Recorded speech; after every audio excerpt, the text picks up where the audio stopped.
menika matem kala wonten Kabupaten Panjenengan. Badhe nyuwun dawuh menapa dharmanipun ngantos Kangmas Adipati menika ngempalaken dhateng sedaya para kadang Adipati saking matem kala wonten ing Kabupaten Panjenengan. Najan to kepiye wae aku pernah wong pinongko wakiling para kadang Wangudang. Nanging perkara iki tak borokake marang Sri Ram. Menawi kersanipun Kangmas Adipati kados ngaten Iya. ing mriki kula badhe walaka kalih panjenengan Mas. Kabeh saking Kadipaten Pacitan. Iya. Kantos pinanggih kalih Kangmas. Tenanipun kula menika badhe walaka. Anggen kula jumeneng Dipati wonten ing Kabupaten Pacitan. Menika bebasan kirang jangkep wonten Bapa Raja nanging dereng wonten Ibu Ati. Sing tegese Sedaya para kawula wonten ing Kabupaten Pacitan. Wekdal menika tansah arantuwanten. Benjang menapa kula ngersakaken putri pinangka dados karo prameswari wonten ing Kabupaten Pacitan. ya jeneng ora maido Dimas. Yen kabeh kawula ing Pacitan ake ibu-ibuning para kawula ing Pacitan. Yen ing Sri Rama ora enggal para-para teges kurang jangkep nggon mbak pusarane ngadil ana ing Kabupaten Pacitan. Menika leres. Ya. Pramila saking menika Kang Mas. Ing mriki kula badhe walaka dhumateng panjenengan. Kula sampun kagungan satunggaling padekan wanita. Sapa? Ingkang pantes kula lenggahaken pinangka dados karo prameswari. Iya. Boten sanes putri ingkang nami Ambar Luwih. Putri saking Kabupaten Ponorogo Kang Mas. Putri Sangga Ponorogo kang aran Ambar. Leres Mas. Nah kadang-kadang kabeh iki kepiye? Nun sewu. Putri Ambar Luwih. Pancen kaya ngono ya. Ngerti mira asbab Putri Ambar Luwih. Kula digadahi katresnan supaya pun ada wonten Ponorogo dadi kamar Putri Ambar Luwih. Kowe uga bakal nglamar kalian Ambar Luwih. Leres nuwun sewu. Menanipun jiwa pangandikanipun Kanjeng Rama. Kula saged ngresui Kabupaten Kertosono upami kula sampun anggadhahi garwa. Kamangka wanita ingkang kula tresnani boten sanes ingkang nami Ambar Luwih saking Ponorogo. Ambar Luwih. Saya menika bilih panjenengan sedaya punika badhe ngersakaken garwa kang sesilih Ambar Luwih. Napa mangkene kula kalih panjenengan menika tabrak rasa kados pundi menika? Aja nganti kedadian lantaran para kadang brang wetan bentak sirah perkara wanita. Saiki ngene guys. Terus rene kabeh kula sing diayunke mung Ambar Luwih putri sangka ing Ponorogo. Aku pinangka dadi wong tuwa. Saiki ayo nglamar barengan ana ing Ponorogo. Endi sing ditampa liyane aja nganti runtik ati. Menawi ngaten dawuh Rasasana. Lan kula disarujuk menawi sedaya kala wau kagem marginipun sedaya para kadang Dipati saking Kabupaten Prawetan. Iya, upami pangrikip panjenengan kados mekaten cik. Kula namung tuturi kanggo lampah panjenengan Kang Mas. Nek kabeh iki wis padha sarujuk kabeh, sekeyo padha gancangake laku menuju ana ing Monggo kodhaken Kang Mas.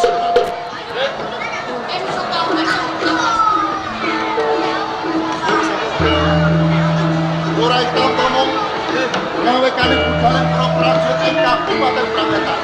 Tak ora lawan kowe.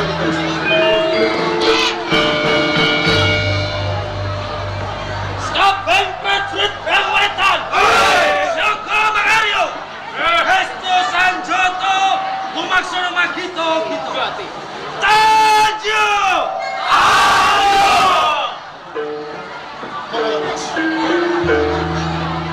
Wong 17 karo kowe kabeh prajurit saka Prawetan. Sesantriku yen ora kelakon dene bocah Ambar kuwi, yuk ibadah sayuta ana wis. Dan yo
kalenggan iki panjenengan kepiye swasana ning Kabupaten Bareng matur meralepan itu lembutur yang pangarsamu. Anjen kalau nota kata teman wonten Ponorogo.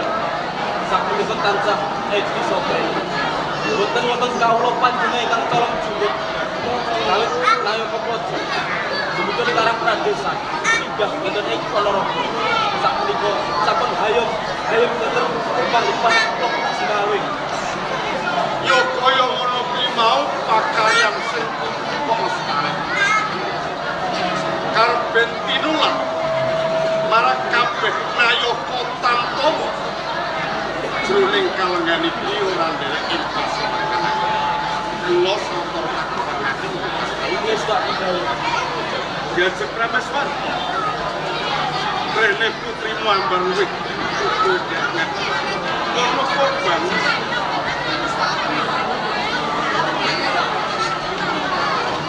Iki sabdo kanthi belang ibu. Iki berkasa pangestu panjenengan dalem ibu. Sedaya kewajiban kula menika boten wonten ingkang jiwani. Miru nyamping kagem Rama dalah ibu. Tronce sekar ugi kagem Rama dalah ibu. Sinau joget slipi ugi tembang gede ibu. Sewanci-wanci ing mangking pengonen tamu saking pat manca negara saged kagem pisubuhan boten badhe ngresnaken asmanipun Kanjeng Rama dalah ibu. Boten kata unten sungkem kula katur. Sanget anggen kula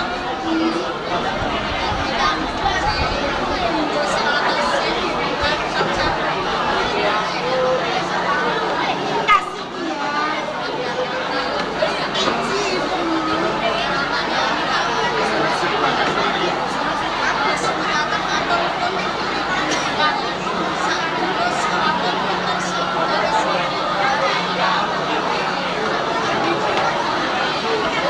ambar luwih iki dawuh katindalan yo Rama. kaya ngono kuwi kang dikersake yo senajan kowe Iki nanging kowe putrining pangarsa tindak samsak kanggo sakripat iki karben kena kanggo patular dan kapok impon nanging emane iki Rama. Romo iki jane wis kepengin ngomong nanging saben ana panglaman para bupati satya iki bebasan tanpa mangan nanging siji wae ora ana sing iki jane kepiye ta Punten dalem sewu Rama dalah ibu. Mai perkawis kakung Rama kan perkawis bebrayan. Nun sewu Rama. Tiyang beberan menika boten kagem sedinten lan kalih dinten. Mawi saged kagem saknalipun gesang kula. Mila kanthi menika Rama. Medal sakmenika dereng wonten kanthi saged kratone dumateng manah kula. Benjang mawi sampun wonten kakung ingkang saged nyocoki dumateng manah kula. Kula badhe matur ngarasanipun Kanjeng Rama dalah ibu. Amin, amin, amin. Langsung.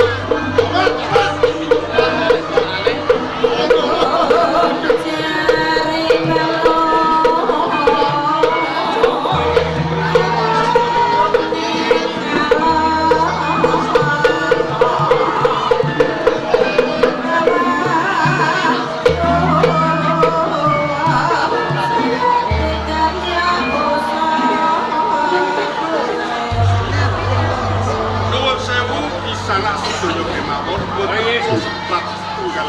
Oh iya. Boten kok ateges kula menika tambuh. Nanging pancen kula dereng ngaturaken. Oh iya. Estunipun pisanak menika katuran asma Oh iya. saking negara. Oh iya. Nami kula Surya Tejo. Surya Tejo. Oh inggih saking Maspati. Saking Mas. Oh inggih. Kula pangarsa wonten ing Ponorogo. Oh inggih. Ya. Inggih tunggal niku dipun wanuhaken nami kula pun Haryo Winomo. Haryo Winomo saking Kadipaten Winangun. Haryo Winomo saking Winangun.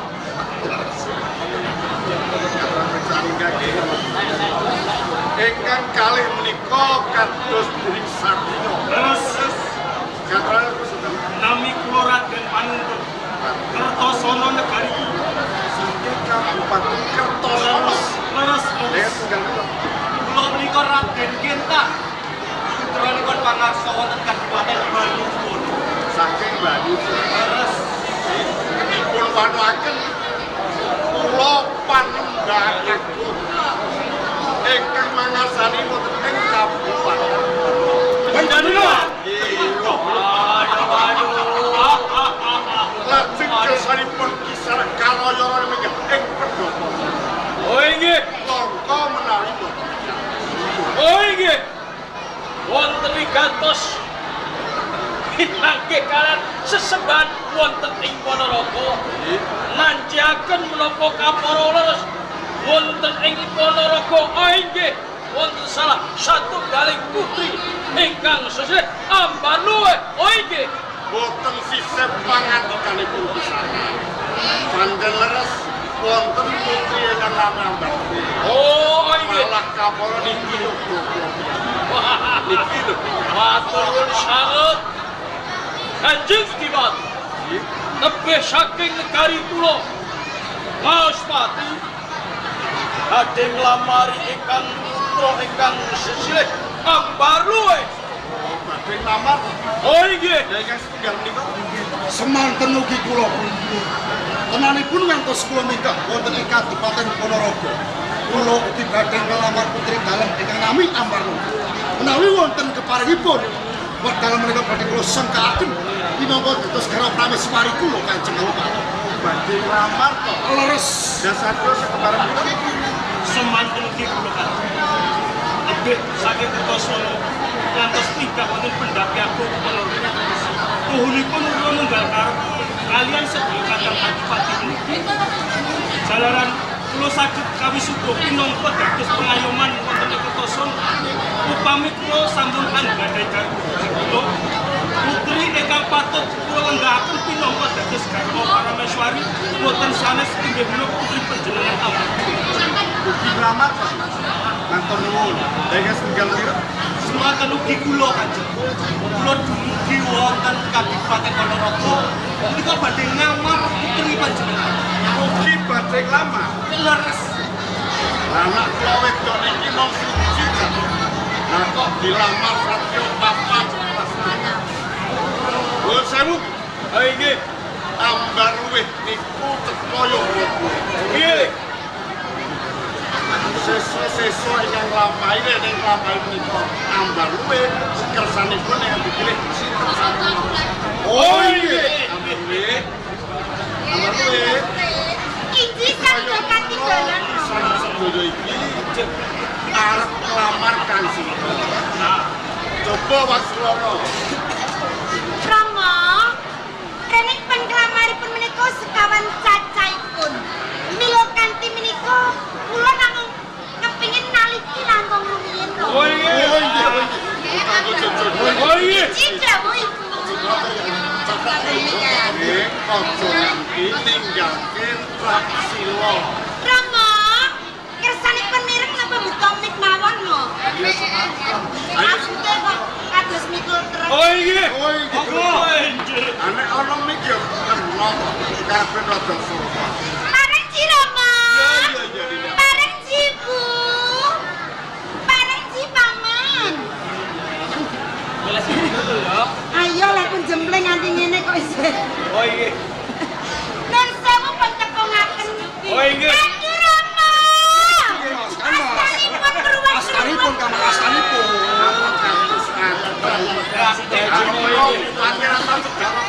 Mbok menawi Ci.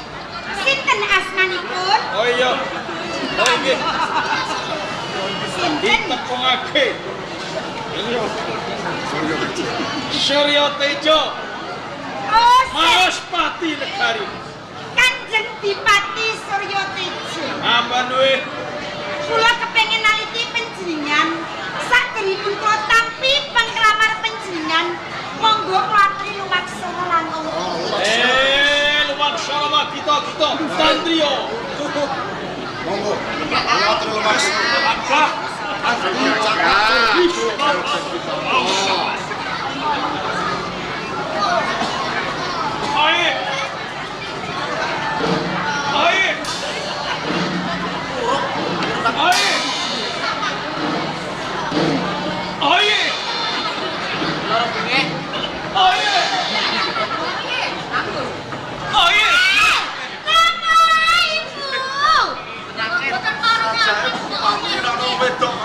Iya dia ceng.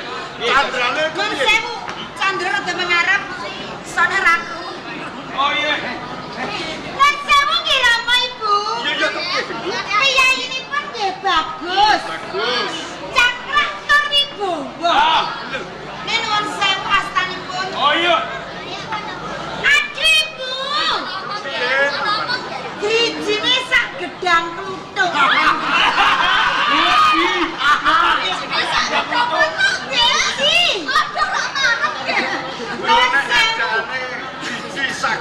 Ijine ki gedene sak gedang kluthuk. Gedene sak gedang kluthuk. Boten ngaten kok Kanjeng. Yen sak gedang kluthuk niku ra ageng-ageng. Iya. Mawita gadah garwa. Yen to garan punika lepat kedhi kemawon mesti sok cengiling kali pani. Kuwi kleru. Iji sak gedang kluthuk ora nggonung wiling. Kuat. Jane kok iso. Monggo Oh, iya. ya. Enggak. Sinten asmanipun kula wau? Aryo Winomo. Kanjeng Dipati Haryo Winomo. Diajeng garwa caranipun kang. Kok sampe ngendika diajeng lho Ibu. Monggo sareng calon bojo menapa garwa Prameswari ing Kabupaten Pacitan Cahayu. Oh, ngaten. Kanjeng, kangge naliti lan nampi penglamar panjenengan. Monggo kula aturi lumaksana kula nyambati Oh, naliti. dadi aku dadak kudu lumaksana supaya kowe ngerti marang mlakuku kaya mangkono. Kados ngaten. Gagah apa ora? Mesti gagah iki. Iya. Ayo gagah.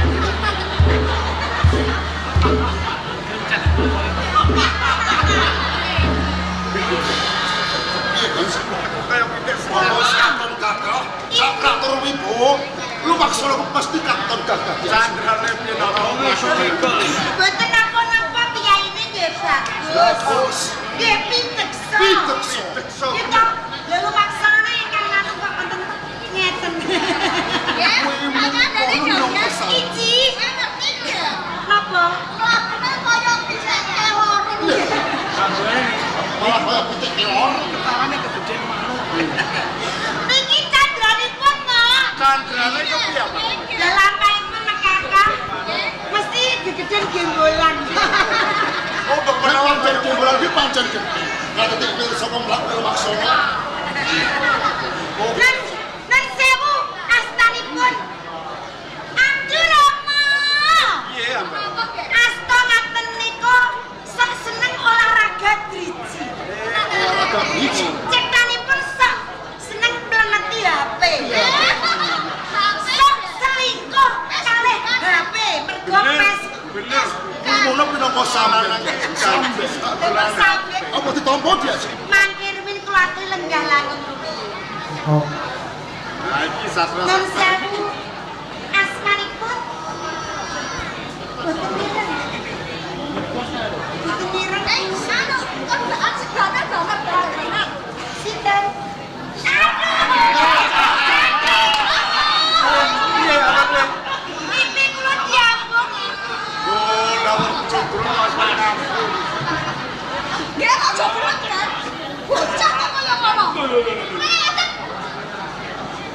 Masuk.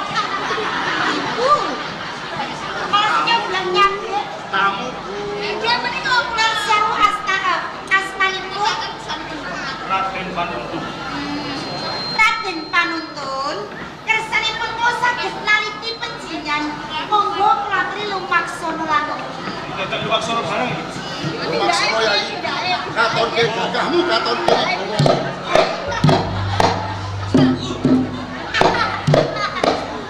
Aerobik riyen.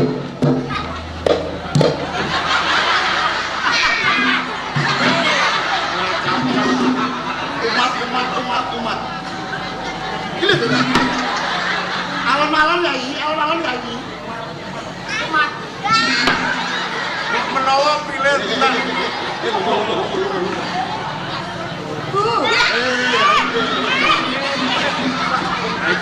Repot. Pripun? Malah duwe loro ayam. Wah, ngapa telepon nembe umat. Nuwun sewu Ibu. Dalam umat. Boten maiku.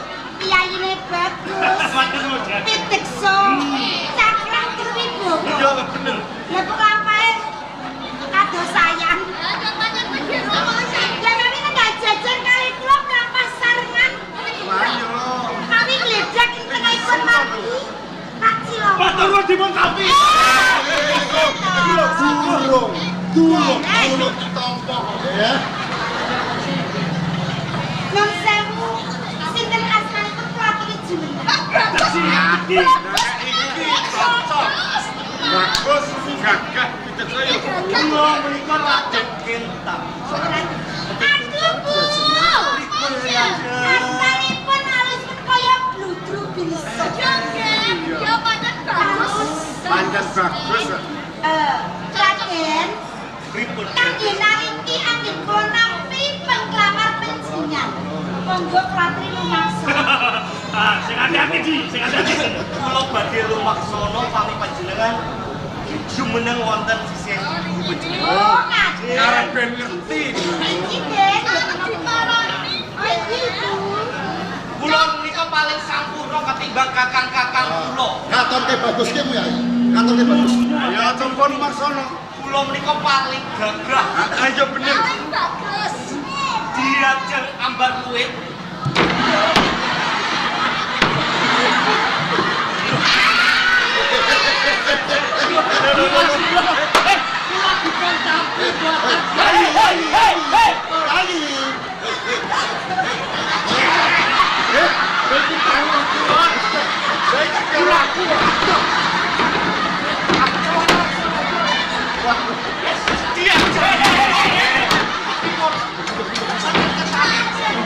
Mundur. Lah iki malah seneng kok.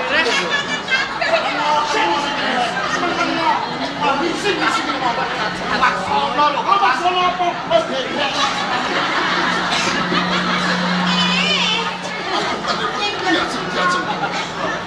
Klatri jenengan. Iki lho Raden sinten kalau mau? Raden Kentar dia. Raden Kentar Cibu. Piyayine bagus. Pitekso. Sinten kuning nemu dhewe kados asunang. Ya bener. Jane nggih cocok. Jane nggih matur. Ujiwanipun. Kula maneh piye? Lah lampahipun kaya urang kilang. Kaya ular keket. Kaya bangun paru-paru. Dados kula dipun tampi. Mangke rumiyin kula aturi lenggah. Sedaya penglamar kula wau nyatanipun cacat sedaya. Loh, Mila kanthi nika boten kula tampi penglamar panjenengan.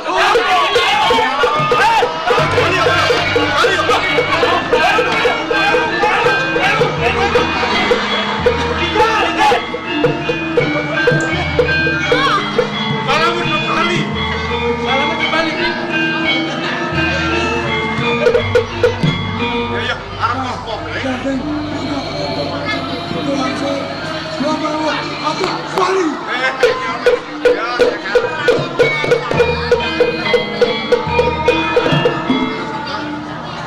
Nyai Patih Selon. Semune baline karo kanten Dimas iki mau. Apa iki penjari? Kayak apa gawe jurnale kabupaten Kota. Pengen berkata lagi. Betul ke?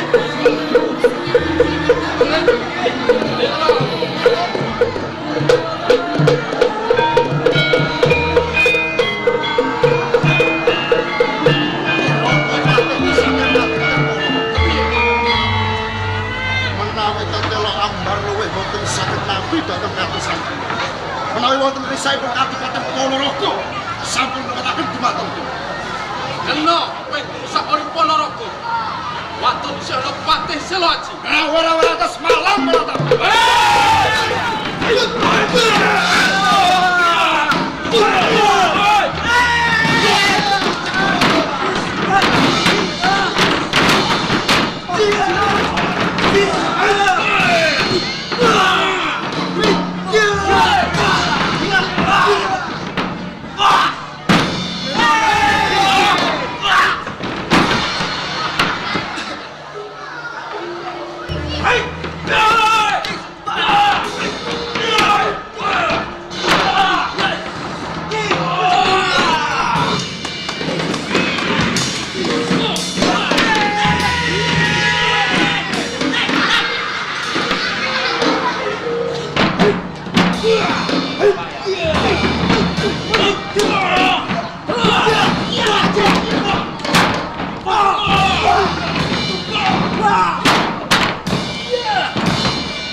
Mancan kurang banter.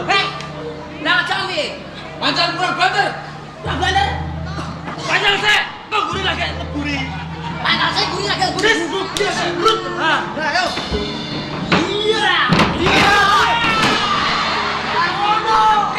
Dengar piye? Iki ora tak kalah kok. Maksudnya piye? Iki mah mudeng ora? Mudeng. Kowe nek bar mancal kalah. Kok lagi tak panjale aku tak ngono. Tontoni. Kayak kowe alam nonton Mancal kalah. Kalah. Hei. Iya.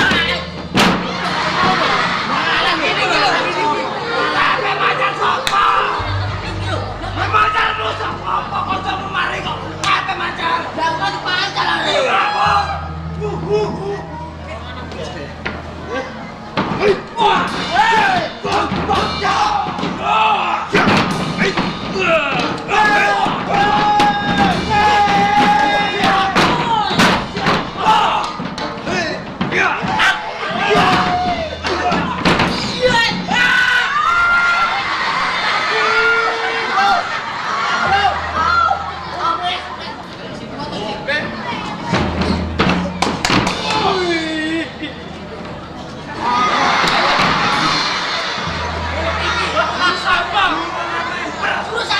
Jurus apa?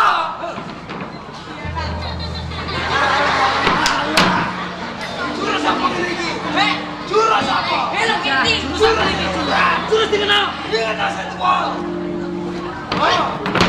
Jurus ular. Jurus ular. Jurus harimau. Ngono. Jurus apa kowe? Nah, jurus. Jurus apa? Jurus Jatiwangi. Jatiwangi. Sampai saya mau.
Ora, bro.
Kanjeng.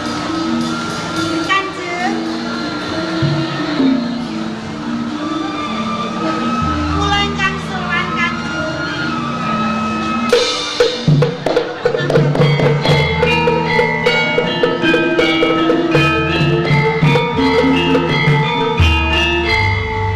Aku kang kataman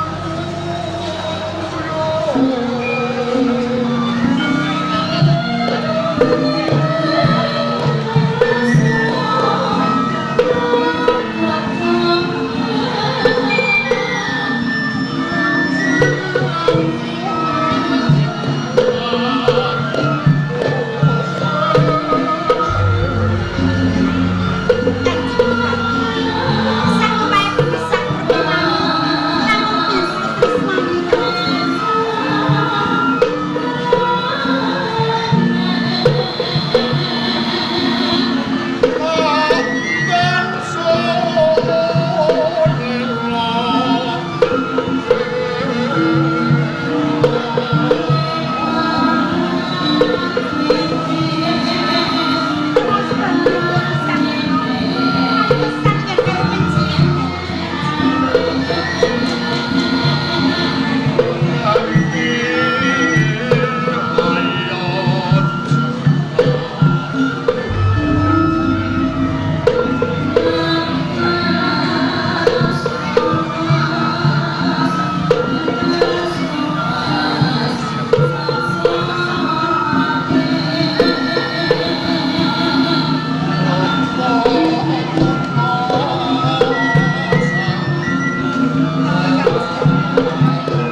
Akan Monggo Kanjeng.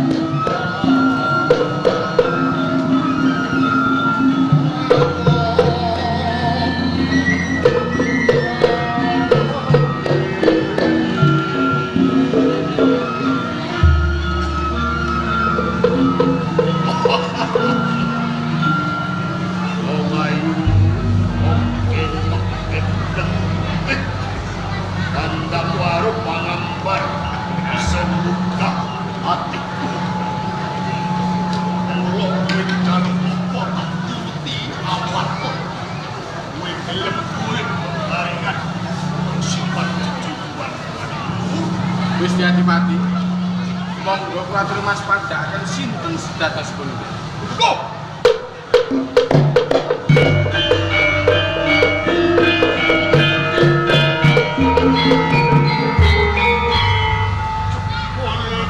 Kowe, yen ngono mau iki aku kedogarane ampun aku sedeng wanita. Nuwun sewu menawi boten parangaken sinten wanita kula. Kena deh yen kita kotak kaki. Jenenge Ambar luwe putri saka kabupaten. Ambar luwih saking Ponorogo. Waduh, nek ora kelakon mesti mengko aku kedogarane. Wong edan turut dalan ora kelakon. Gusti Adipati kula aturi. Panjenengan wonten ing Ponorogo kagungan tanggal Jawa. Mereka sangat tenang, pun menggalikan ambar mulai. Jadi saya Ponorogo. Main panjenengan badhe gagang aking sareng panjenengan. Sampun gagang aking lajeng wonten pundi kapanjenengan itu. Boten kok atek suruh ngajak nang kula aturi. Panjenengan kagungan tanggal Jawa tinggal. Bener nek. Bener. Rasane bukan untoyo ngene iki. Ning jroning atiku setido-tido, Piye? kabar tentang perlu. Ambar luwih kuwi akeh sing ngayunake. Menika leres. Wiwit saka taruna satriwan pangeran kadang repatilan bupati. Ning siji wae ora ana sing ditolong. Nggih, lajeng. Nadyan aku darbe palungguan. Aku solak mek pengaman tapi iki saya nemen kandang. Mula teh kowe aja wedi kangelan. Kowe menyang Ponorogo amer colong endi? Areng ndak kewajiban. Aku ya teh silakan.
Bobo Ageng Padhe.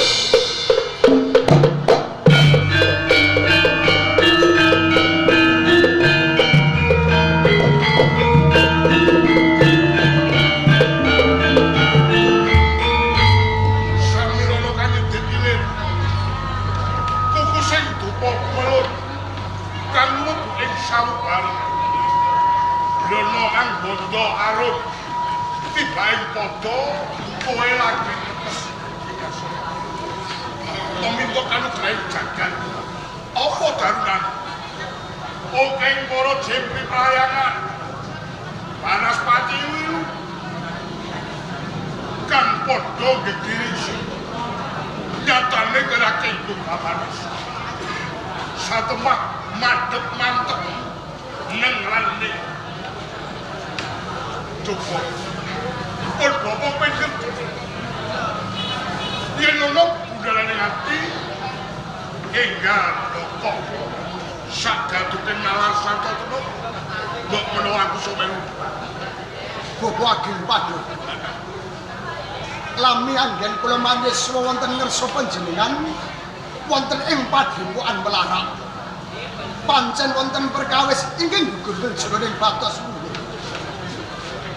Ingkang kanggo sepisan menapa sampun anggen kula ngangsu kawruh wonten ngersanipun Bobo Ageng Padhe wonten ing Padepokan Melarak. Kaya wis beda marang kabeh para murid kang ngangsu kawruh. Oke undak-undakan wejangan piwulang sing tak paringi marang siramu. Pomo dipomo ya. Yen sliramu wis kedunungan ngelmu kudu bisa memetri. Bisa ngrumat. Wong kedunungan ngelmu ora beda karo kedunungan srengenge sing tanpa angslup. Nyumulan madani jagat raya yen wis kedunungan ngelmu kudu linambaran ati kang suci Linambaran ati kang iya suka tetulung suka dana weweh marang liya nanging aja pamrih ana tetembungan rame ing gawe sepitam kono nulungi aja karo kowe kepen semburi kowe bakal disulih aja nanging ikhlas lahir lan batin ing panggone kowe disemburi marang Gusti kang murbeng jagat Bobo Ageng Padhe. Sumeplang jroning kados kula sasampunipun kula nampi gawuh. Nanging panggadang kula kepengin dados menungso ingkang sampurna. Ngertos darmane ngawurip kanthi margi menapa? ora ana manungsa sampurna sing sampurna kuwi Gusti kang murbeng jagat ning manungsa diwajibke budidaya sing sampurna mergo manungsa iki ginaris dinasti marang peparingi Gusti ora beda karo Bapak iki duweni mitra telu cacah Mitra ki sedulurku sedodo mapane Gunung Kelut dene aku mapan oleh Blarak kene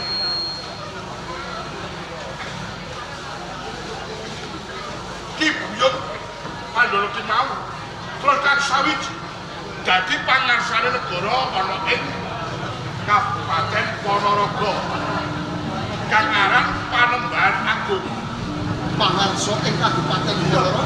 kuwi biyen uripe kalunta-lunta wong tuwa.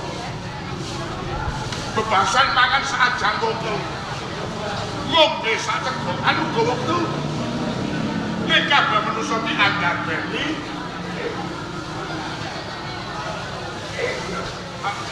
keluarga dhewe-dhewe pisah.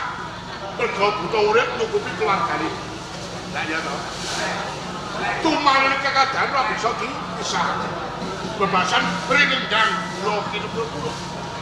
Kabejane wong urip bejo cilaka sing lakoni ya manungsa. Mitra ki Ingkang setunggal menika pinangka pangarsa Kadipaten Ponorogo. Boten ngira lan boten nyono. Menawi bapa menika namung madhepok wonten ing Padipan Melarak, naring garis sing pesthi mitra panjenengan dados pangarsa. Kang sawiji ana ing Blok Pisek. Mandodo seguna Panembahan Agung. Pergolek iki menungso wis duweni kewajiban dhewe. Nek aku ngono mungkur kadondan. Mung golekno manungsa pati. Sisane urip kuwi digunakake tulung-tinulung bantu binantu maksinamatan marang sing Menawi ngaten jumbuh kelawan pangujaring para sarjana sejarawaning budi jamotan kena kinila kala wau. ora betul gelas kene padha setengah setengah. Balik kok arep dibono ora. Mbok ngono dinaris aku mantek karo kok nek diarah dhewe. Lho aku lu mosok ganti opo lho. Lajeng madhipun kados pundi Bapak? Kula saged ndarmakaken kawruh ingkang kula tampi wonten ing Padipan Melarat. Kowe bocah. Angin-anginmu setane. Kegayoanmu kepengin darmake kawruh lan kebisan. Kowe tekono ing Ponorogo.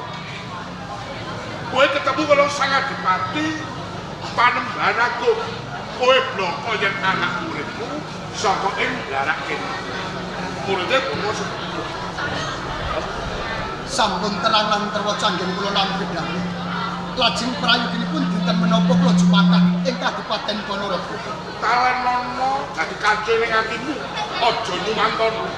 Aja konges yen kowe tinimok. Tinampa ing kono. Mergo kowe lairmu ing darak. Mulat kosalo andro sowani bapak. Pinter isyara pinter. Yalah. Didol kae isyara pinter. Dari jagat iki bebasan ora ono pinter. Yen kudu rasa lara aja dipiya. Ya. Mantep jroning pados. Menawi ngaten wekdal menika ugi kula badhe nyuwun pamit tanpa pangestu. Duga sira bawa ati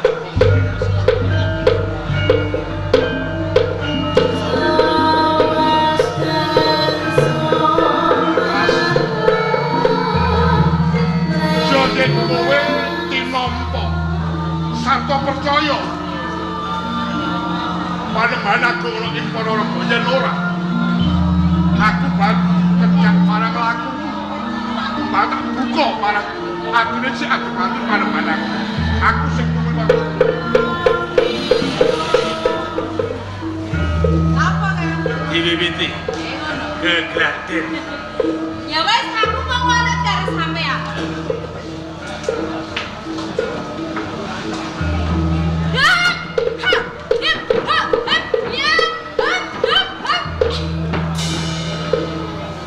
Orang mantep sampai jantosane. Ono tenanan. Ya tenanan ya dipenono.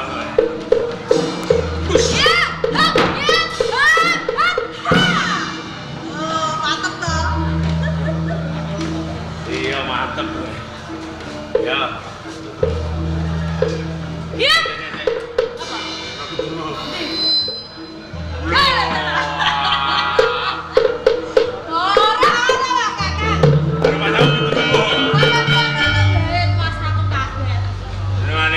Ngageti tekane.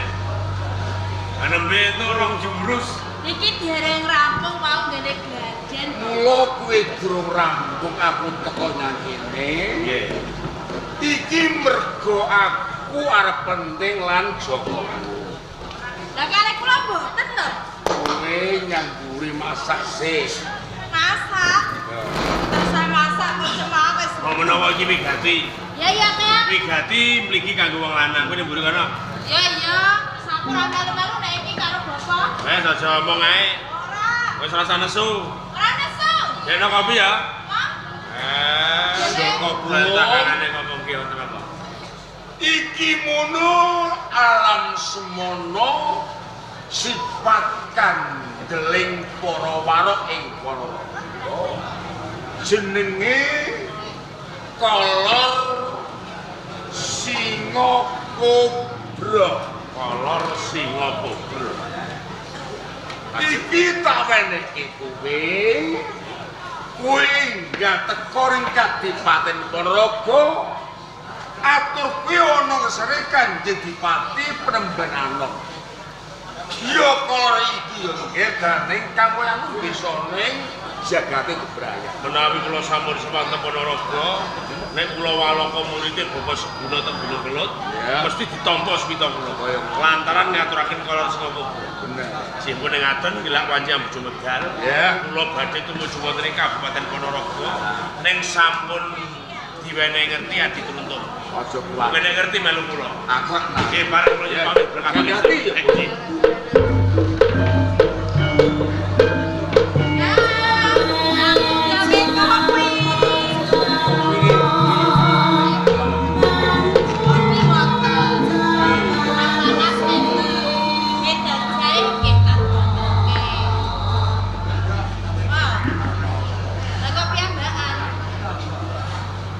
dulurmu Jaka Pulung lagi sonjo Sojo tentu. metonggo Main tonggo mboten ditonggo. diomongi Ala mboten percaya kula. Kakak Jaka Pulung niku mboten aktif nek dolan-dolan nek mboten atur penting. yen kuwi besok bakal gede ya Ya, Bapak. kira isih gede besok Nggih. arep kowe tak musi wong wis gede dulurmu Jaka Pulung tak perintah nyang Kadipaten Lho, Kakang Pulung teng Ponorogo. Lho, melu aku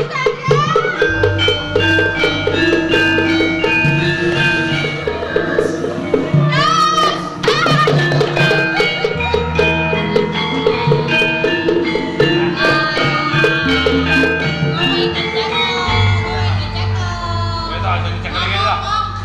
Nek ora tak cekel iku kok kowe lunga. Bocah lu ta ora? Ah. Motenan. Ya Oh. wis anggere kuat nganti kok subuh lah. Ya ora. Malah seneng kan. Kan iki kowe. Melu sampean. Aku melu aku biasanya ora tau melu kok. Lho kok ora tau melu piye? Anu mangsamu aku arep ning ndi kok tok eloki. Sampeyan arep lunga ning kutho. Sing kandha sapa? Aku ora lunga ning kutha. Lah ning ndi? Mae Darsono. Medan sono aku rono. Iya. Sampe lewat kono. Ayo rono kok minggu rono terus minggu rono. Mau ora usah ngapusi ya kan.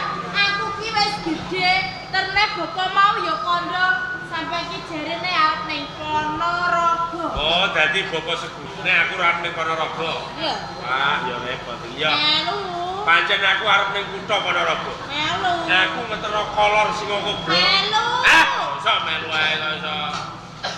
Aku kudu Adoh ya Ponorogo ya to. dolar apa-apa.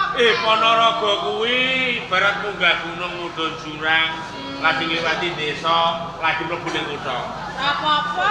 Wis ora apa-apa. Melu. Kewane kok kewane. Alas kuwi akeh kewane. Lho. Kok nek nganti ana kewan sing galak, kowe mongso kewan tak kelangan aku. Ora usah mbok kandhake ya Kang, aku ki ngerti nek alas kuwi akeh kewane. Lho, aku wedi ya nek ketemu macan. Monggo nek kowe melu ra iso mlayu banter, ketemu macan, kowe digerengi macan. Oh, lho. Aku ora wedi ya. Sing kalangan ki aku ora wedi. Aku ora wedi, ora wedi. Aku ora wedi. Ya carane no, Kang. Carane piye?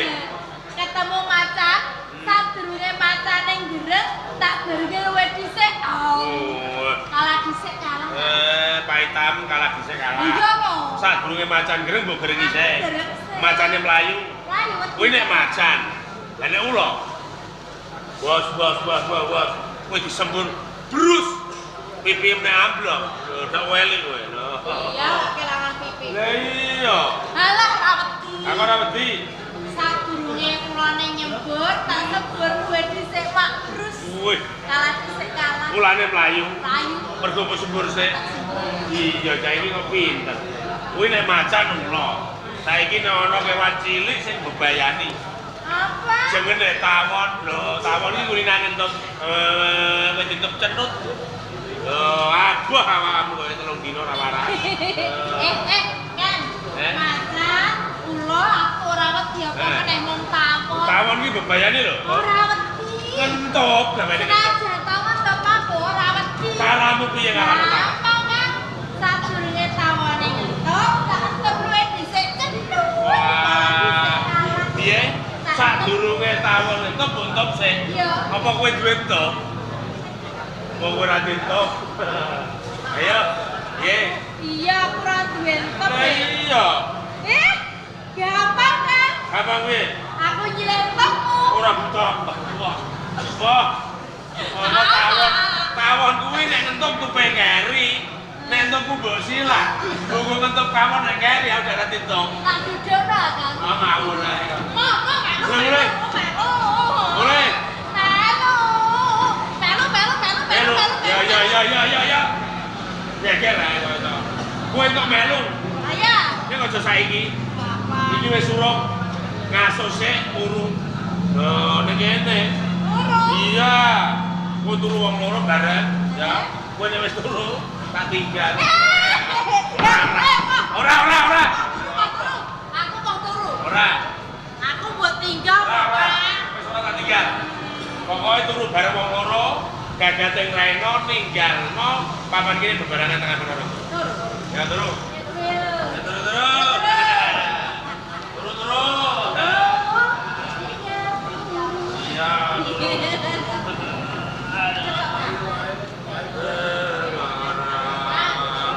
Kandani lho, Kang. Aja kesusu turu to. Sampeyan iki lho. Bojo turu dhisik wong aku urung turu kok malah Nek sampeyan dan turu tenagane pulih, lakumu kok kuat, ngono. Iya nek kosek. Kenapa? Aku pengen dewe suaramu. Mas, suara-suara. Enggak usah. Tak keloni. Mama, Nek turu biasa keloni. nek cilik aku wis gede. Padha gede sini padha ae. Mama. Kowe wis aku itu. Ya. Ya. Ya wis aku turu.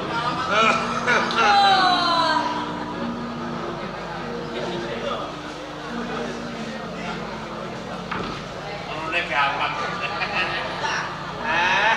Nek ora ngene repot kowe nek tak tinggal. Mantul ya. Saklope aku melu wae. Yo sing gede pangapunane yo to. Kepeksa aku ninggal kowe. Mergo aku arep golek gawe ning kene. Singapura ya.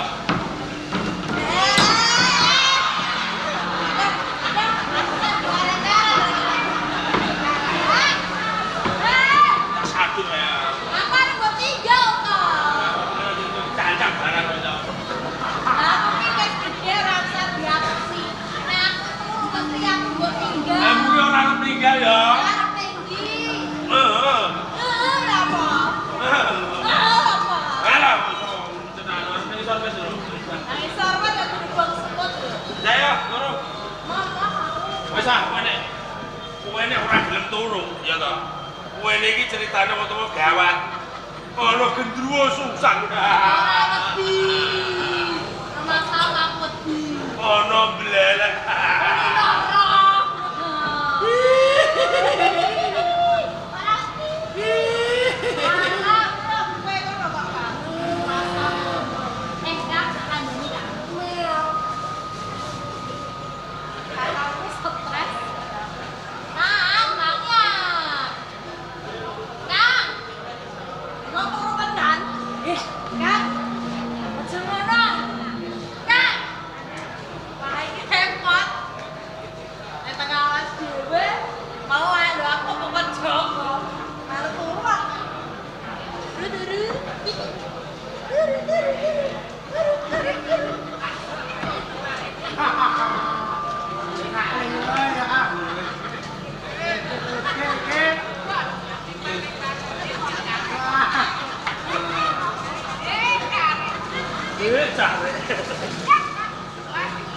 Jangan limpahi barang.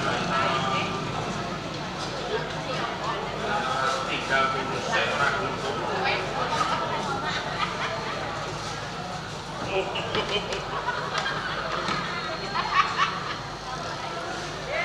beli barang, sudah rusak.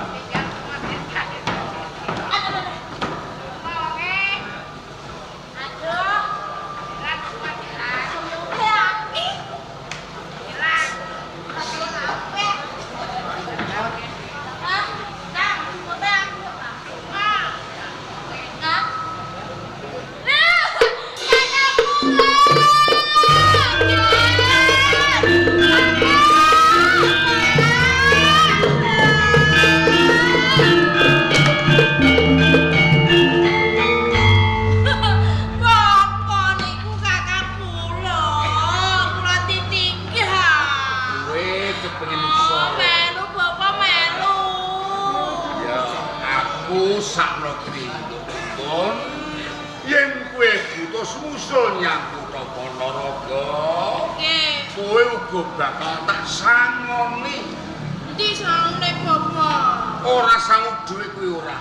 Lah napa? Tak sangoni sifat kandel iki jenenge kencana. Jan-jan Baturetno. Kula nak tek krungu niku. Jan-jan Baturetno. Iki kadhane jenengan. Kangge kula. Susul kakang kula. Nggih Pak Bapak, mari nggih. Kali Bapak Wirosari. Nggih, Mas Sayur ya. Aku mangkene yo. Hah? Jenengan niku nek takut sing cendhok, kan niku sing cendhok. Gambar kowe. Sapa? Gambar kowe. Hah? Gambar kowe.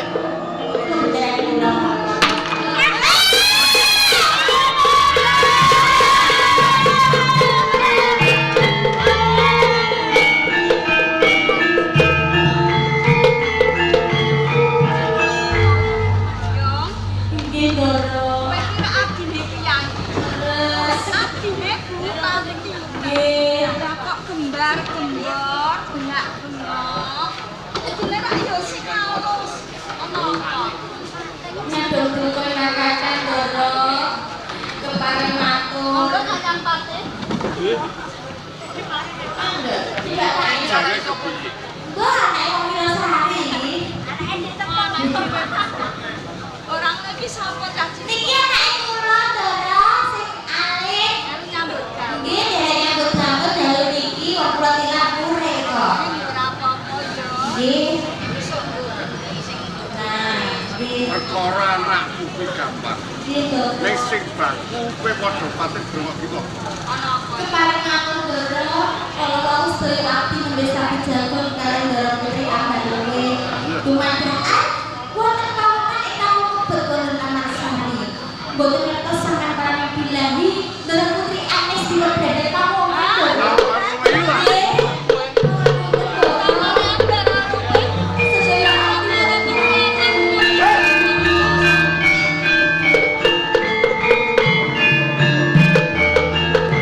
Sangkut-sangkut sekawan dosa dinten. Kula namung pengin pawangsulan ingkang gumathuk saking panjenengan. Kados pundi? Sadurunge aku mangsuli pitakonmu nanging aku kepengin meneh ngerti. Napa? Lha sapa? Calon bojomu tambah luwih ya putriku ilang kabladak diri kamu. Ilang temui. Ya, aku dhewe ora ngerti. Ora mangerteni. Oh, Tadi Selagi kowe iki bakal apa kono kaya apa pindah banget. Wis tak kendhawu. Kan tidak loh.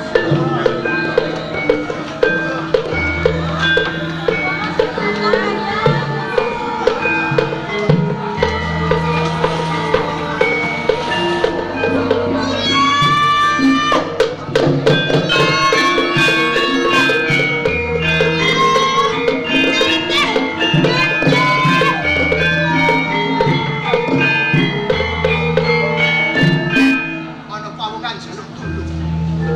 Monggo bocah wadon digendhong dening pawungan. Sopo? Oh, setan.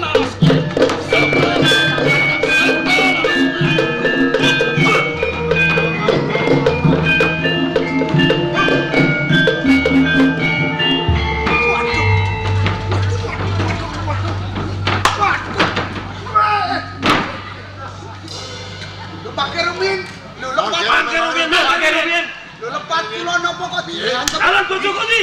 Wes takon karo lepatmu apa Antepno wedi sak.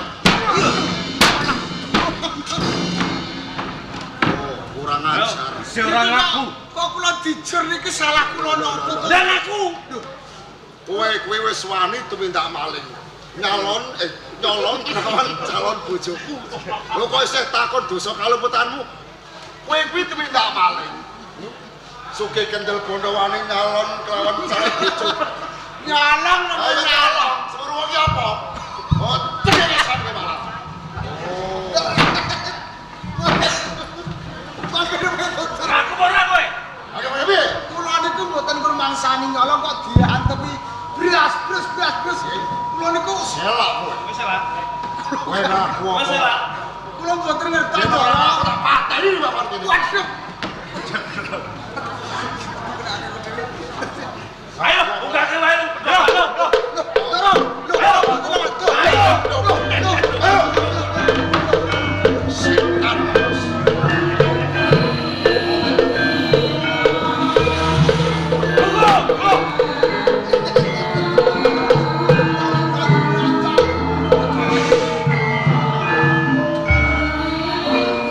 Salah dipati kabeh.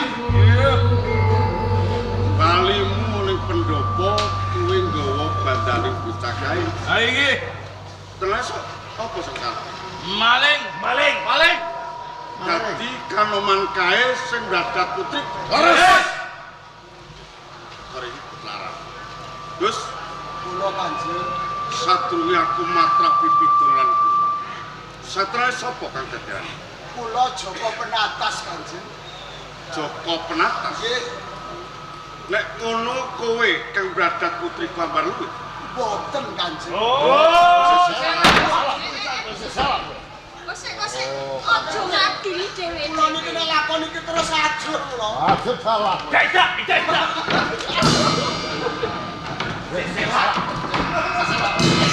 Kisana. Ing Ponorogo kene iki panjenenganku kang Pangos. Nggih. Kowe aja padha tumindak sakar putihmu. Cangkem kula nyor. Niku lho. Kanjeng para matur. Apa sih? Bapak kan udah ada. Maling celelekan. Kula nyuwun pengayuman Kanjeng. Kula dipendak sio kalian doro-doro bupati niki. Monggo perkarane rak dereng cetha to Kanjeng. Iki wis genah perkarane. Sesuk aja lakon iki. Nek sadurunge aku matrap pitulan kowe kita balik. Kula niku Joko Penatas. Joko Penatas Saking Padepokan Melarak Kanjeng. saka Padepokan Melarak. Nggih. Kok Kula menika ya maksudnya? muridipun Bapak Ageng Padodo. Kakang Padodo. Nggih. Yo, Kula Lek nek Kakang- wonten satengahing margi. Kula krungu panjenengan pawungan. Ingkang dipun bradak kalian tiyang. Dereng ngantos kula mangertos sinten pawungan kala wau, dumadakan Ndoro Adipati menika nungkep kula. Mangke rumiyin Ndoro. Sabar. Sabar. Dinen matur. Dicethok. wis rampung. Nggih mongko kula mboten tumindak maling Kanjeng. Nek Kakang Padodo kuwi pancen sedulurku tunggal wiridan. Rikala aku isih muda. Nanging iki akeh kang dadi seksi. Kowe kang badat putiku, senajan kesesuaian kang padha tetep kowe no.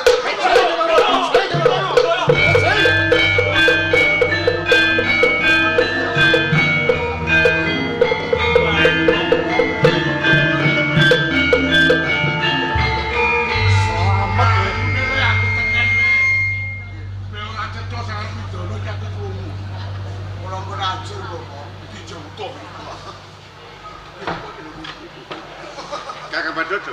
Kula tiyang tekan. Sampeyan niku tak anggap wong sepuh nang nyaru anggen kula badhe matrap pidana kanepun kae. Nek jan badhe bidono lare menika enten tetemban suduk gunting tatu kali. Ing menapa kados kan? Kula ndereke calon. Kersane Kakang Padodo. Menika anak kula. Joko Penatas tedak wonten ing Ponorogo jare utus. Kersanipun pados gawean. Malah kula mireng ndak badhe widono dhateng anak. Lajeng dosa lepatipun napa sareng. Wantun bradat atmaja kula Dewi Ambar Luwih. Niki seksinipun para kandang dipati penglamar. Nggih, Dados iki seksi. awit menika yang nyuwanaken anak panjenengan. Lho sewu. Jono kala masane gething keburu sengit. Mergo gegayane para adipati mboten kasobadan nyayonaken ingkang putra. Ingkang putra anes saking taman. Niki mboten tanggung jawab. Lho kok malah wong liya ora apa-apa. Dipolosoro niku pri. Dulunge adir wonten pundi? Kemudian pangarsa negari kok gampang nemtokake pidana sing durung cetha. Pradata niku saged ngadili perkara. Nek perkarane jangkep enten saksi, enten bukti, enten dakwa, pandakwa, enten pambelane. Sinten pambelane? Kula pambelane. Mergo anak kula mboten lepat. Niki tulus kepengin nyabdakake jiwa ragane wonten ing Ponorogo. Oh, ngaten. Nggih. Nggih. Perkawis anggenipun ngabdi anak panjenengan. Kula mboten kabratan nampi paswitanipun. Nanging rene nyarni atmaja kula ambang luwih ical kabradat dening pawongan. Sakniki kula badhe ngawontenaken sayembara. Ungling sayembara. Soo sinuruh yang ing mboten Mas Jalmo menawi ingkang saged ngunduraken atmaja kula ambang luwih badhe kula ganjar ugi badhe kula jodohaken. Kula saged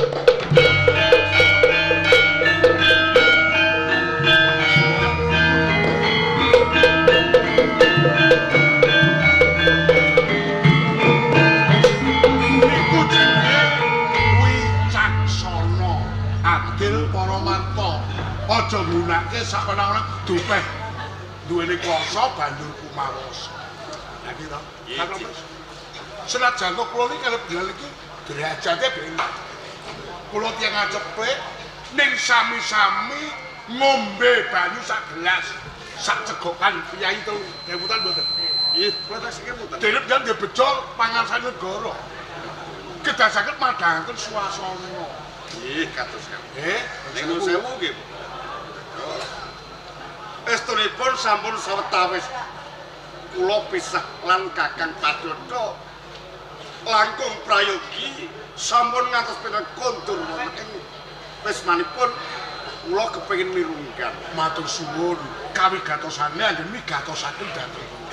Nanging suasana Ponorogo nembe nandhang pepeteng. Kesaripun Kakang. Sagaduken nalar lan tenaga kula badhe nderek madhangaken suasana wonten ing negari Ponorogo. Risaipun Ponorogo kula nderek kecalak. Kados ngaten. Menawi kados ngaten dika awat-awati anak panjenengan. Maksudal ingkang ngurus.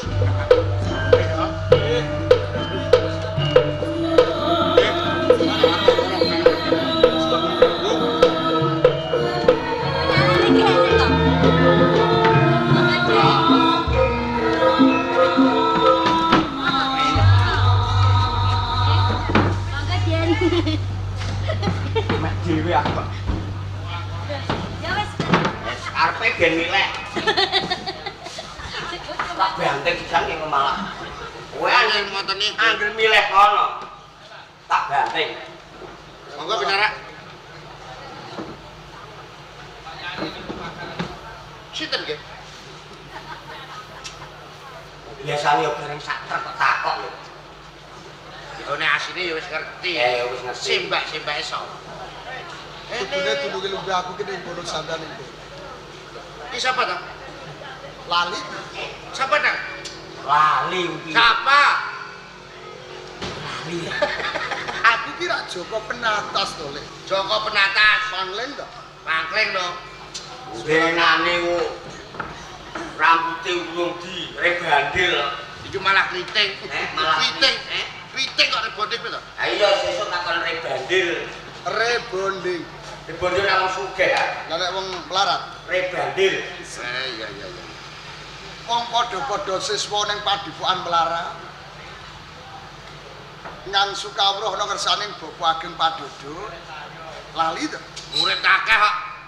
Murid kuwi akeh. Aku malah ora tau mlebu kok. Lah ya aja bodho. Sing penting untuk mangan. Sing penting Yen urip. mangan kabeh wis sumawis. Nggih, Unjukan ya wis sumadyo. cekap, Cukup. cekap. Wis ora ana sing kurang. Ora ono. Uang rokok kendisian. Dadi wayah main wis gak ndudut. Mangkone ora ana kaya apa. Iki ana wigati. Sampeyan sak kloren arep tak jak goleki putri ing Ponorogo. Daene iki Iya. Suran. Iki tenane desain barakno lho. Iki suran mbok cai kowe. Putrine Kanjeng Panembahan Agung ing Ponorogo ki ilang kacidra dening Durjo. walah. Iki Pundi anu di es Diapane kok. pundi wis bio arakno. Utek karo Saibas mulah. Pundi posting. Wis. Sok sapa wonge ora mawajan. Sing bisa tetulung lan mundono putrine bakal nampa ganjaran kang murwah. Ayo bareng diniati dikajati melu-melu yang kuyok ilangi Gusti Putri mau. Ayo. Semoga.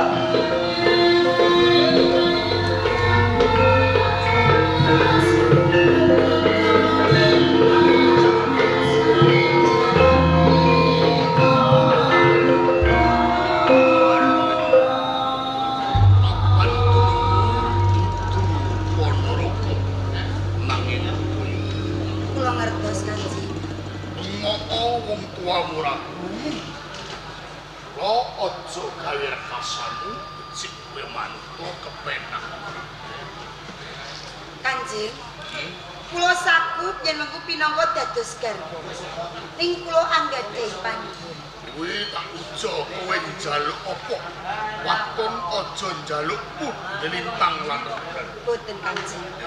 Kanyun kula namung setunggal.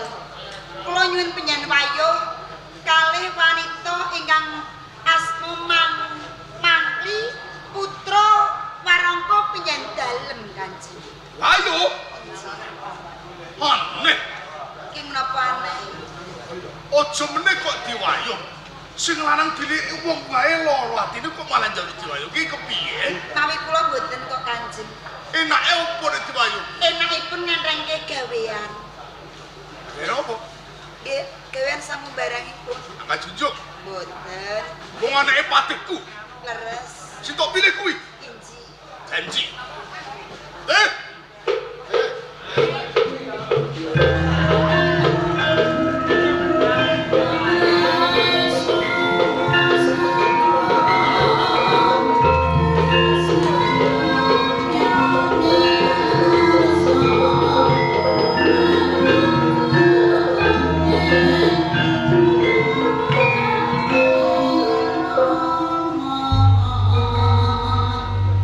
Sanes. Ya Pak Budi. Bojoku. Kula garwane Kakang Patih. Ora nate kocak suwan mula ora ngerti. Menika mae dijak suwan awakipun adem panas. Mboten kula pengen suwan mriki niki mboten angsal kok. Kanjeng Bupati. Kok ndak ngrepoti. Nggih. Akeh kowe tak timbali. Kagita sing manah kula dinika katimbahan wonten ing taman sangestunipun wonten ing dados Anjaran aku sok nurut hati. Putri kendati terlengang hatiku bisa mapan ing budaya. ambar luwih sampun mutu. Ning calon bojoku gelem lelati marang aku. Nanging yen aku gelem nuruti penjan.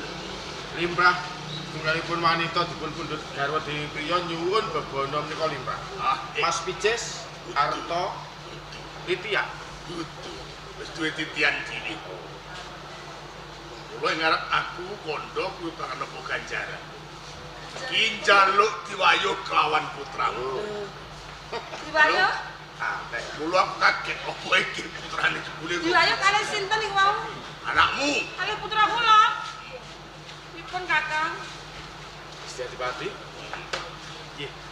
Menawi anak kula purun sampun dipun peksa mangke mindak boten. Sampeyan iki ngendikane pripun to? Sampeyan iki ngendikane klentu, menawi purun ampun dipun peksa pripun lho Sing tak Kakang karepne Patih? nek wis gelem aja dipeksa raksane lak ngono. Wis gelem ya rasa dipeksa, wis gelem kok dipeksa.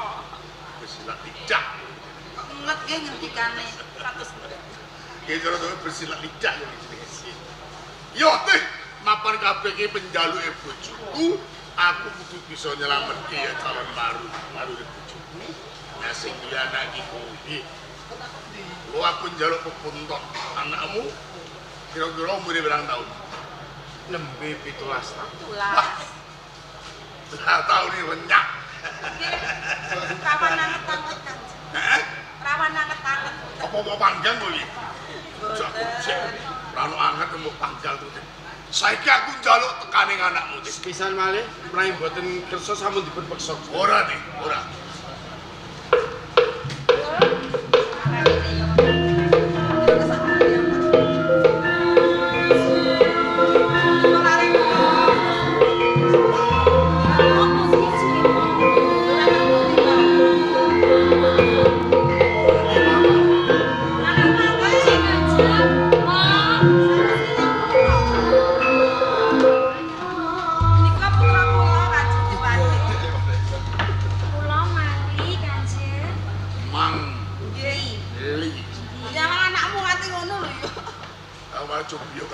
Eman sekedap malih kula bekisan kan anakku. Ora aku tak boyo ning kedaton pisan ning rumpel. Oh ngaji. Kenapa? Kita boyo ning gumbel dari siji. Mbak enak. Cak. Wis tok wandane turun ning kono. Ngene li. Li to. Ya Mangli. Dicekai cepet.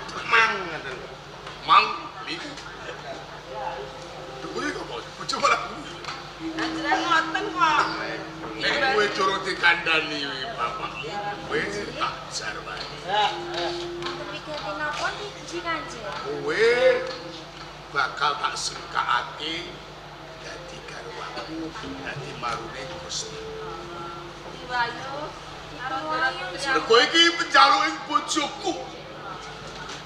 Nyuwun pangapunten Ji Kanjeng, menawi dipun wayu kula mboten saged Kanjeng. Oh, Dek. Ini kalau Kula aturi purun menika anakipun Patih ingkang sakena Bupati kula purun. Nah, ben aku kula percaya kalau dicetok ayo Mangli. Ji Rama. Kowe ning ngarepe pengayoman. Sengkakake ngaluhuri mangkone, kinacek kabeh para titah wujuding wanita. Kene kula Bakal dimulyakake dipundhut garwa karo Gusti Bupati Griyang. Menawi dipun pundhut garwa namung setunggal kula purun Rama. Nanging menawi dipun wayu kula mboten saged Rama. kula bakal peksa mboten purun. Nek ngono aku tanggap nggon li mripatmu kowe mau ngedepi anakmu ngene-ngene tak tondok. Saestu mboten. Nek anakmu aja gelem yen tak payu. Mboten Gusti. Kowe aja bodoni aku. Mboten. Mboten.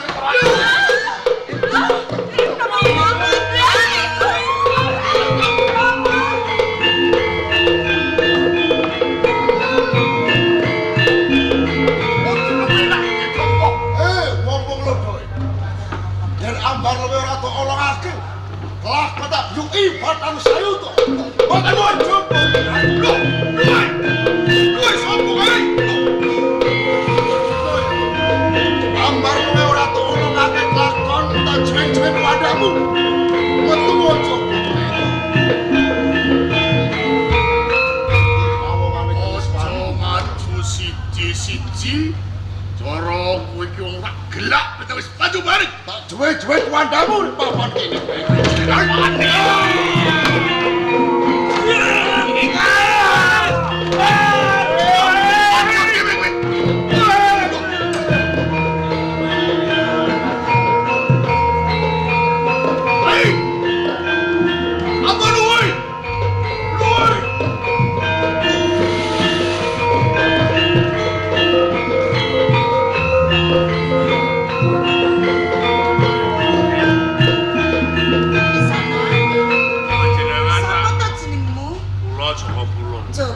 Saking Gunung Kelut panjenengan Denayu Ambar Luwih. Bener. Putra saya Ponorogo. Ora kleru. Pawartos ingkang kula tampi bilih panjenengan dipun sengker dening Bupati Sanging Lubuk. Kaya mangkon.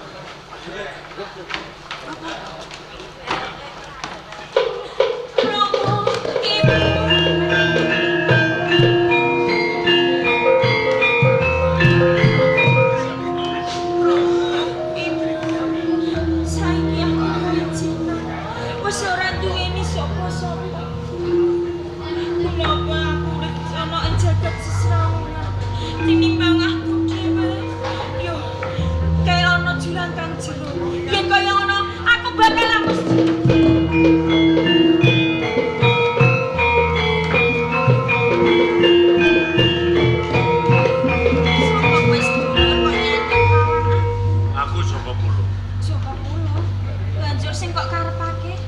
Aja nganti kowe mati sia-sia. Mergo sampean kuwi putrane Kyai. Lah kok ngerti yen aku putra Kyai? Mesti wae aku ngerti. Sampean kuwi putrane pepatih ana ing Ludaya. Patih Selaju. Pancen. Mergo sampean arep diwayuh lan putri ambal kuwi. Nganti wong tuane sampean dipateni karo Bupati Ludaya kita. Pancen kaya ngono. Nek sampean mati kanthi cara lau apa rampung perkara. Lho terus aku kudu piye? Lah wong aku ki ora duweni sapa-sapa lho ya. Aku ki urip kaijenan. Ngeten mawon kula sing badhe tetulung kalih panjenengan. Sik sapa jenengmu? Kula Joko Pulo. Joko Pulo. Saking Pertapan Gunung Kelut. Nek sampean turun kula ayomi jiwa ragane Isandar. Ya wis, yen kaya ngono, Joko Pulo, aku pasrah jiwa lan ragaku kelawan kowe. Estu. Pasrah.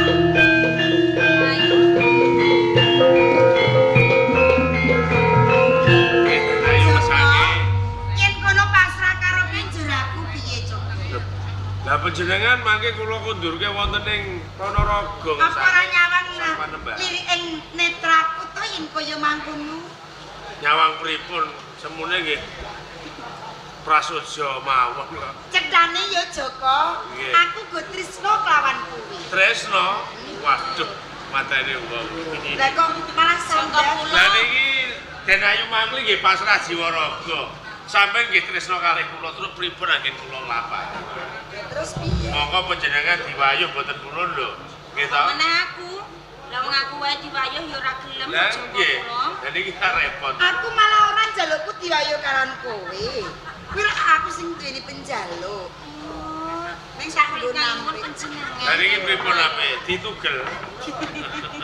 Itu gel aku njaluk sing isor. Ah, ya. Vitamine ra. Vitamine. Nek panjenengan. Dipun, kula pun kadung nampa kalih Mangli lho. Ya wis, aku diwayuh ora apa-apa. Malah nyenengke gawe. Pak Kantor sing duwe entuk napa mboten? Entuk ora nih, Mangli. Marah ya dapat. Ampun ngaten to Ndarayu. Nggih pun Ndara, kula purun kok Ndara dipun wayuh. Kaya ngono. Iya Joko Pulo. Nah, nek kowe pun gelem, yo saniki sesarengan kundur wonten ing Kabupaten Ponorogo sowan ngersane. Yen kaya ngono ya Kabar.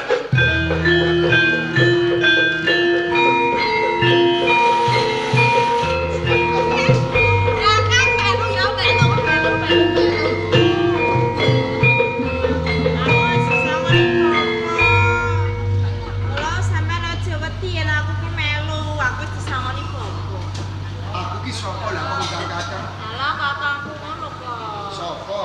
Kakangku lho.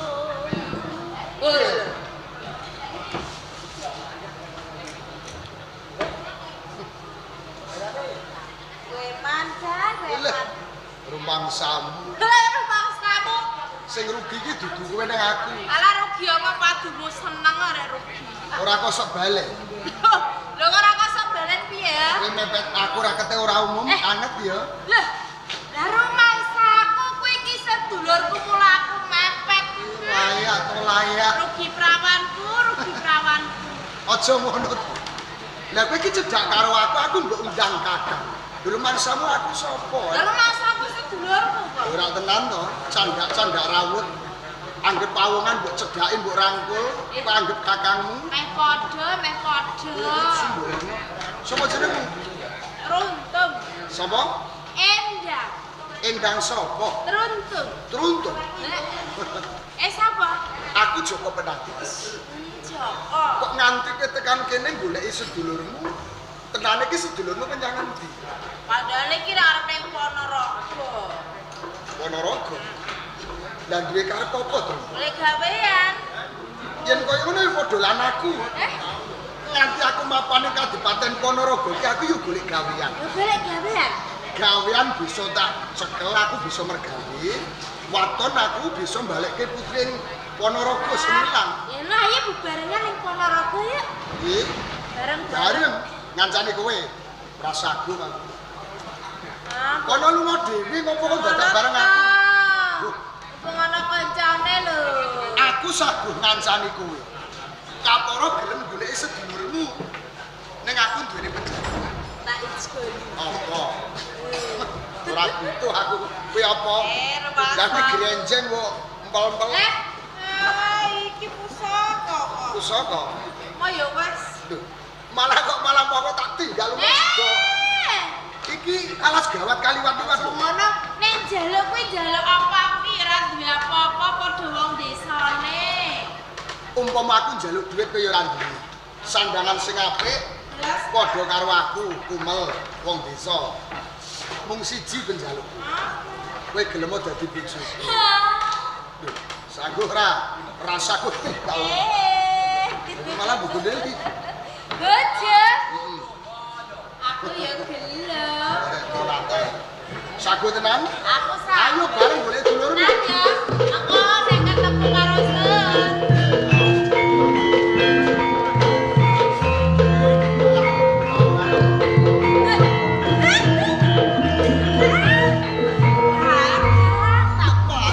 Ning ndi bae. Padha ae tak goleki. Runtung. Runtung. Tanya Joko pulang. Ana apa? Aduh, kok malah gede. Lah aku ki wis gelem diwayo lho Kakak kok malah sampean iki gandengan karo wadon liya. Janjimu piye karo aku? Ya tresno, aku ya tresno. Tak panggil kowe ndi mandi. Lho ora nganti gantalan dina kowe kandha tresno karo aku, sago dadi bojoku. Lah kowe kok cedak karo aku? Loh, Wak. Kowe iki ning ndi bae? Jare Tresno, diwayu. Iso goreng liyane. Terus. Ya wis kene wae. Wong sing nganggo ya to. Kene karo kono wis kowe karo.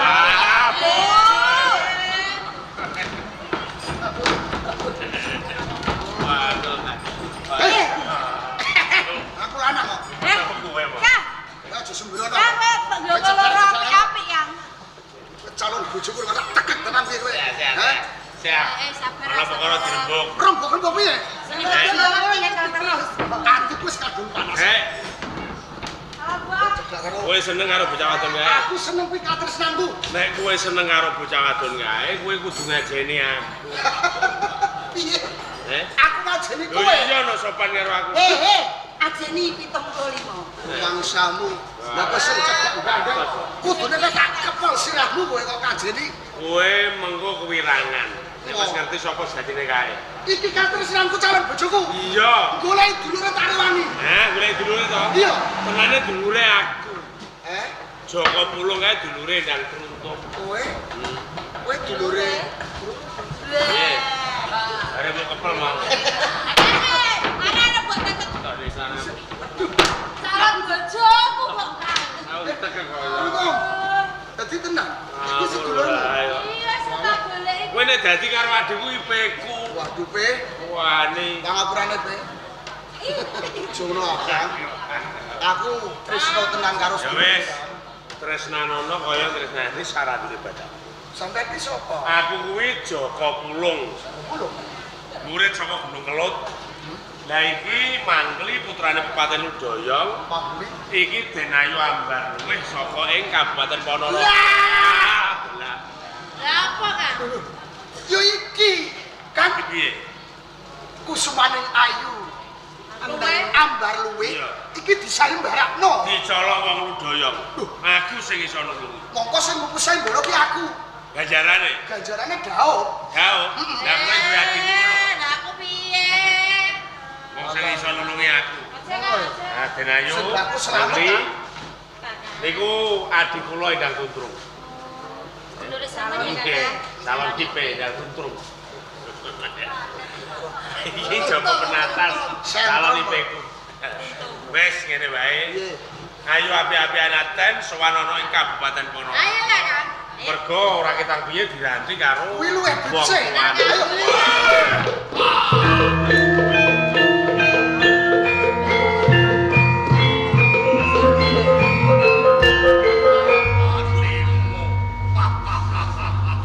Yo iki Bupati Joyo. Eh? Oh ya toh? Ini saka Kabupaten Doyong. Doyong. Iya. Doyong. Weh. Arep apa? Weh. Aku. Weh sapa? Kowe adikku. Coba jeneng. Jenenge Endang Truntung. Teruntuk. Oh, Endang Tronton.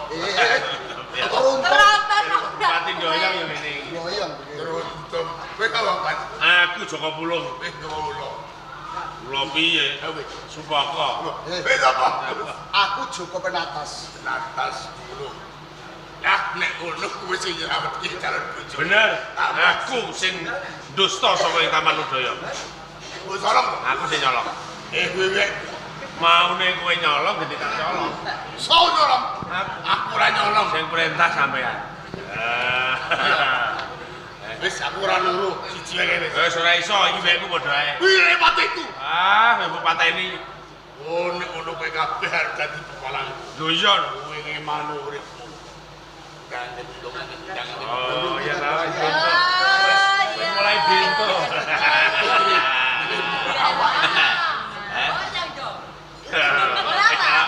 Oh, yang dong. Ana monata. Wis kene wae. Sok iki Penatas. lapas dadi belum. Ya. Kowe tak wenehi pangkat. Kowe melu aku wadon telu wenehi. Ora sudi, aku sudah di pepalang. Kowe dadi wong. Tak untal dadi opo.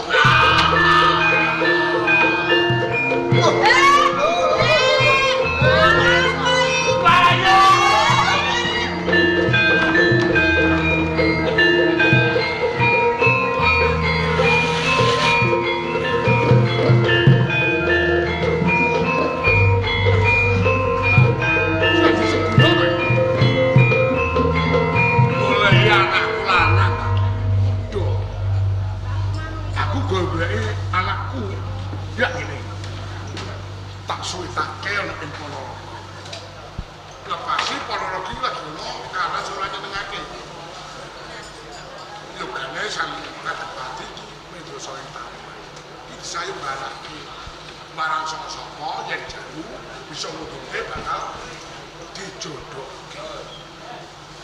Wong aku kuwi kangen. Upama goleki nyang ndi wong.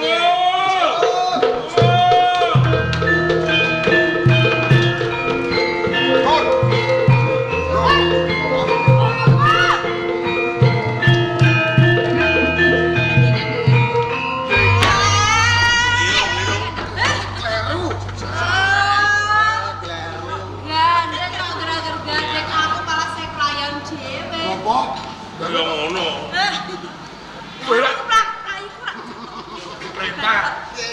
Mangarsa ing Ponorogo. Mupu Sayembara. Sagel endi putrine? Kula sagah ning dereng manggihaken putri ing Ponorogo langkung rumiyin kula ketemu kalih bocah wadon iki. Iki jenenge nyiwakake kebutuhane negara. Nang ngene kebutuhane pribadi. Mboten jarak. Ora jarak apa? Nggih. Wong sajak bapak iki lho. Ana wedokan model piye ra doyan. Kula niku mboten doyan. Kok games to. Niki kedarang-darang uripe. Kula tulung lho. Anakku wedok. Iki to. Endang Truntung. Sing gak golek iki mau. Ya. Iki ndang truntung. Ya iki lho. Putrine niki. Sing tak kandhake kowe. Pemitranku to sedulurku iki. Niki. Iki mandepoke Gunung Lawu, Gunung Kelur dijuluk Seguna. Dadi bapak Seguna niki. Lek iya. Bapak Seguna. Lah niki kula ketemu kalih Endang Truntun. Dereng saged mupu sayembara. Lah jebul kok kusemaneng ayu pun dislametke iki. Bapak kula ingkang nyelametaken Sing nyelametke. Ambar luwih. Niki bocah iki. Kula nggih anak ini ku mbake kangane niki. Anakku lanang tulung kae kamu. Bener lah. Lah niki mau ngatur Bapak, kula niku dioyak-oyak kalih Bupati Ludoyong. Malah ngane-nganehi jebul iso malah dadi macan. Niku sing nyolong kusumaning. Lah mongko sing ditinggalan. Rikala Indonang gare. Wonten iki bapakmu sing entuk warisan. Kowe ora tak gawe sifat kandel kolor. Lah ngene iki ajeng kula aturke teng Ponorogo. Oncen-oncen. Ayo iki kuwi ana gunane. Nek kowe kepondok ing Pakewo sak waya-waya sok kok gunake. Lho ngoten macan niku kula tamani iki kalah nggih. Ya kalah.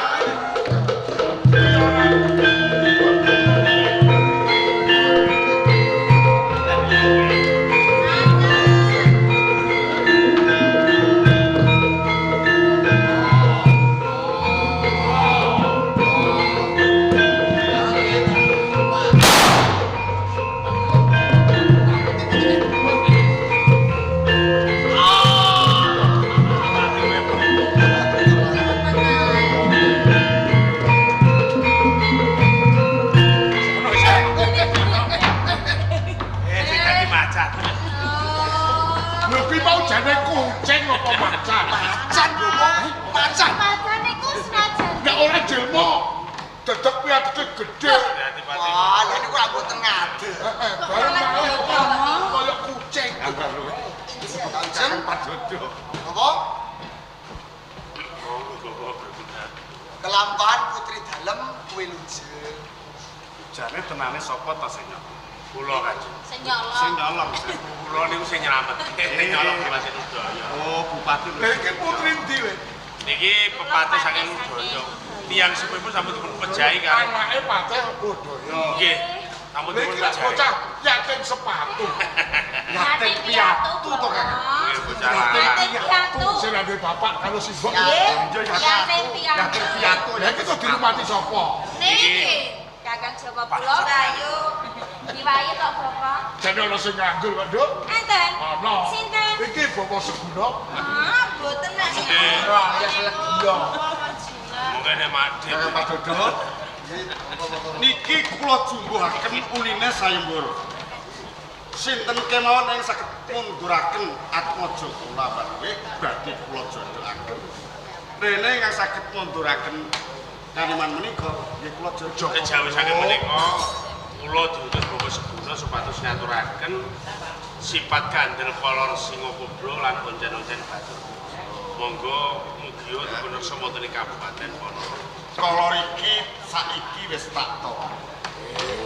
Pancen rikala semana aku switor ngesaning Bapak Donojo. kula Iku langgare. wujudna negara iki. Nanging singa kobra naminipun ingkang keres. Lah niki wujude kolor. Naminipun Blorong Seta. Kabeh niki do rebutan kepengin dadi tuwa tanggane kabeh para warok. Rene sakmenika samanten Ponorogo Wonasta.